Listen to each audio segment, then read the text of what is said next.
All right, here it is. It's going to be raw, unfiltered, uncut. Just got to get a movie out. It's been a while since I've done a video.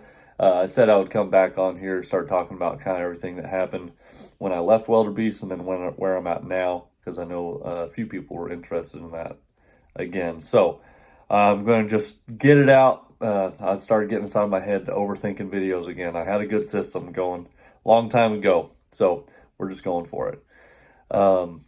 Right off the bat, wanted to talk about what this channel always was, just to clarify again, in case anyone, I should say, was ever confused. Specifically being on the sabbatical kind of really helped me hone what it is that I'm most passionate about and what I was really trying to achieve with Welder Beast. And I'm still in that same vein. So one particular individual said they were pretty distraught or let down that they got to my end video, or my last video, I should say, and was kind of the opinion that they were following a journey of failure. And it wasn't really a failure, or I wouldn't deem it failure, mostly because I would think we would all agree 2020 was tough on everyone. So for us to still be here, to be thriving, learning, adapting, that's a story of success, because that was wild times.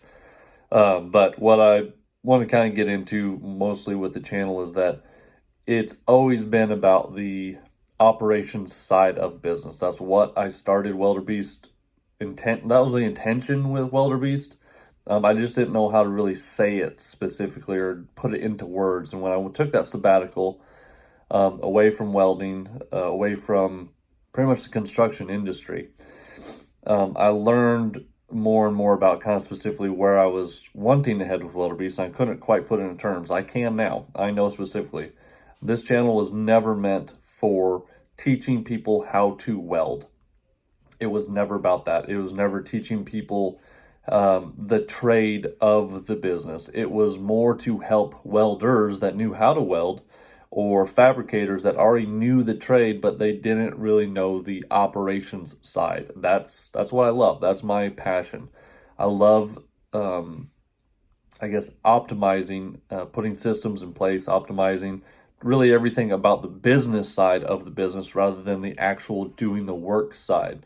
There's tons of great YouTube channels out there that can help you on the trade side if you're trying to hone your skills on the trade. But for the most part, if you're going out on your own, business-wise, it means you've honed, and I wouldn't say mastered, but you've gotten to the point where you're rather comfortable with the trade. The trade is not your concern. Your concern now is, what do I do? How do I start a business? What do I do with a business? So, all the legal stuff, all the operations side, So that's how business always breaks down to me. It's always what you're selling, a service, a product, your thing. And then there's the operations, which is the finance. It's the, rules and structures, attendances, attendance policies, employees, everything, pretty much tracking income, outflow, projects, getting clients. Like, that's all the other side of business that has nothing to do with your trade. If you can weld, great. That's awesome. But that doesn't teach you how to get clients. That doesn't teach you how to take care of your books. That doesn't teach you how to hire people when you need to hire people. It doesn't teach you how to train people. All the other things. So that's where I kind of was coming at it. And I know I wasn't really good at, kind of expressing specifically what it was that Welder Beast was. That's it. That's what my passion is. Operations. So I'm kind of coming at it again to bring new life back into Welder Beast again, to revive what it always was. It was that. So I'm not welding now anymore. I actually had a great opportunity. I've moved up into a really good position. I'm the chief operating officer for one of the general contractors that I used to work a lot for when I was back with Welder Beast. So I am not operating as Welder Beast anymore. So Welder Beast lives on through this YouTube channel. I guess you could say I am Welder Beast, but the business itself is not Welder Beast, is not going on. I work for Excella Inc., which is industrial services. We, pretty much do everything that I used to do here in Arkansas. So I'm back in Arkansas. So I spent a good 4.5 minutes kind of introducing everything again. I feel like I'm going on and on, speeding it up. Where I last left off, 2020 really hit me hard personally and business-wise. Personally, right at that time, my third son was just born. My parents separated, and COVID hit, and I got kicked out of like 90% of my work, which is the contracts I had for the mills. It was one particular mill that like I did most, like 90% of my work was at that mill, and they kicked me out because they were concerned about me being in a hospital. I was at a hospital because my son was born, so I was obviously in the wing where you have kids, not where the sickness was at. But because I was at the hospital, they were concerned it would not bring me back on site. So immediately I lost 90% of my work. Just had my newborn son. So I felt like it was time for a change. I'm really bad about I like to just go. Risk is, I'm not really concerned too much about things. Like, we'll figure it out when we get there. So I was kind of in a weird place. We moved to Charlotte. I'd always wanted to be there. We were talking about it for years and years. So it's like, let's do it. So we did it. I was like, now's the time. Everything's falling apart around me. There's no better time to go than when, everything's falling apart. Hindsight 2020, probably shouldn't have done that. Probably should have stayed close to friends and family during that tough time. We made it for, near 3 years out in Charlotte until, needed to come back. But it was a beautiful opportunity. We went out there, learned a lot of things. So that's kind of what happened 2020. I shut down Welder Beast because I went over, and I just wasn't, just with everywhere I was at, I just didn't want to do the welding business anymore. I was like, man, I just want to get out of this, And that's the really tough thing. That'd be the first thing I wanted to say in this video then, is when you get into welding business, any business of any sort, you've got to think scalability. And that's always what I'm thinking about, is how can you scale? How can I scale? And I just realized it really hit me pretty hard.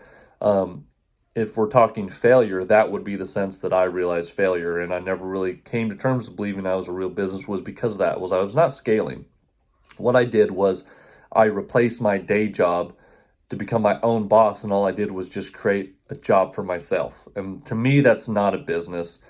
It's just, you went from being employed to self-employed. I don't know if any of you guys are familiar with Robert Kiyosaki's book, The Four Quadrants, I believe is the name of it. It's very interesting if you look into that, because really there's employed, self-employed. Those are two different sides of the same coin. And then something else entirely is business and investing. So I was not feeling I made it over to the business and investing side. I was still just in the employed and self-employed. I just had a job, I got paid hourly, though it was good wage, a higher wage than anything I could earn working for someone else. Here, it was still just a job. I got paid to show up, to do the job, and then, go on. There was no scalability to it, no growth there. Obviously, you can only do so much when you're getting paid hourly. So that's what drove me away from it. I was like, you know what? I'm obviously not doing too great about scaling this thing. I just created another job for myself, and I don't want to keep doing that, because as you get older, you'll realize you don't want to keep welding forever or fabricating forever. Like, you do want to have some sort of, I want to say legacy, but something to move up into. There's no ladder to climb when you're the top of the ladder, if that makes sense, unless, you're a lot better at scaling than I was at the time. So went to Charlotte, decided to get into real estate, and there I found that I wasn't so great at real estate because I'm not good at dealing with residential clients. I do better business to business, just because people are thinking a different way. It's more money and facts is how I operate than emotions. So kudos to any real estate agents that, are out there just slaying it. Like that's remarkable to me. I was never able to grab hold of the success there, but what I did do is I kept falling into operational manager type positions.